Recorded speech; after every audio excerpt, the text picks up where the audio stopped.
Қайырлы күн, қадірменді YouTube көрермен, сіздермен денсаулық байлық арнасы.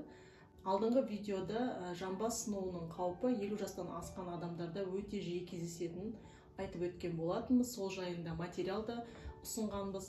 Енді сіздерге осы мақсатта шынайы отзыв болсын деп мен апаны таныстырғым келіп отыр.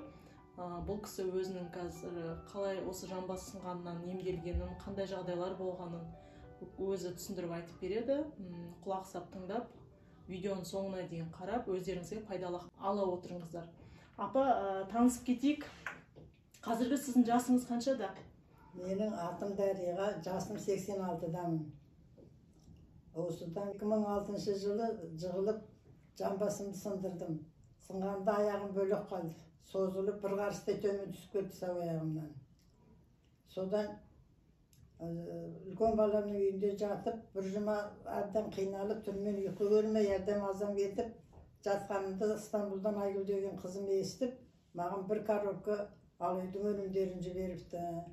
Придум, Мұнан соқпы сонда Придум деп отқаныңыз, иә? Натурвин, кальций, омега, С витамині, прополис, тағы басқа да көптеген өнімдерді іштім. Содан ішкен күні қатты ұйықтап, ұйқым бір қанды. Содан бастап осы өнімдердің пайдасын көрдім. Содан 3 ай жатып қалдым. Докторға барғанда, мен апарғанда адам болмайды деген немен басына қоятын. Гипсті жамбасқа қоюға болмайды деген, ол жерден қойылмайды деген, аяғымның басынан қойды.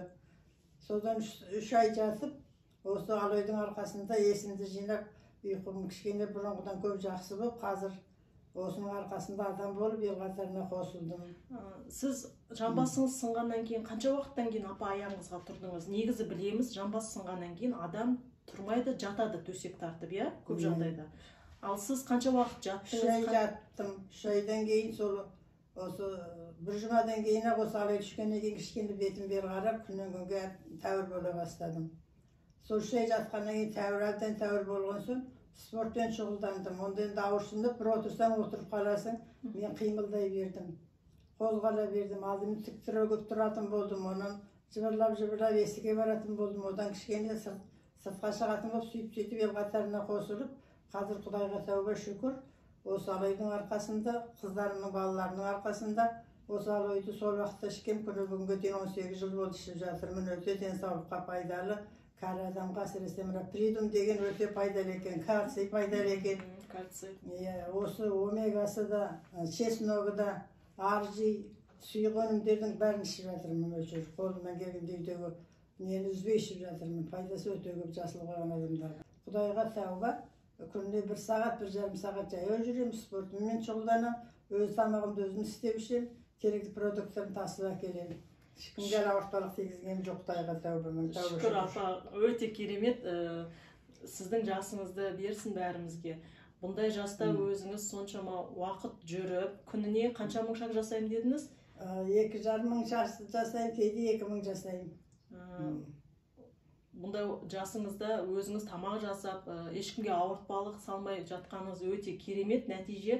Бұл әрине біріншіден сіздің өзіңіздің денсаулығыңызға қарағанның нәтижесі деп білеміз. Сосын кейін мына өнімдерді ішкеннің арқасында, адам әрқашанда өзінің денсаулығына көңіл бөліп, барынша мейлінше витаминдерді алып отқан дұрыс. Біз білеміз, витаминдерді тамақтан, тағамнан аламыз, бірақ қазіргі заманның ықпалына сай кейбір жағдайда бұл витаминдерді біз өз ағзамызға дұрыс бере алмаймыз. Себебі біріншіден тағамдану мәдениетіміз дұрыс емес, ішіп жатқан өнім, жеп жатқан өнімдеріміз, жұтып жатқан ауамыз таза емес. Осының барлығы бірлесе келе біздің денсаулығымызды нашарлатады.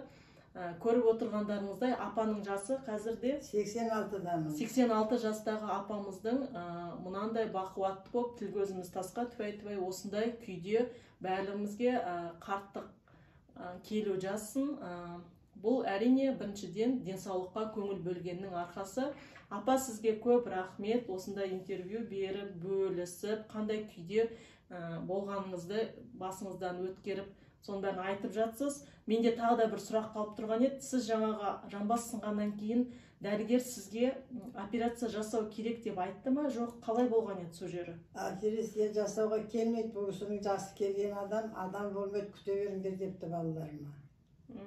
Осы алойдың өнімдерін шығарып жатқан адамдарға мың рахмет. Аллаға ризамын, бала шағама ризамын. Маған осындай өнімді сол аяғым сынғаннан бері осы 18 жыл болды, әлі ішіп пайдаланып жатырмын. Пайдасы өте көп. Бұны алғаш ішкен күні түні ұйықтағаным, неше күн ұйықтамаған ұйқыны біраз соны іше сала, сол күні қатты ұйықтағаным, осының пайдасының барын сонда білдім. Өте керемет нәтиже, апа.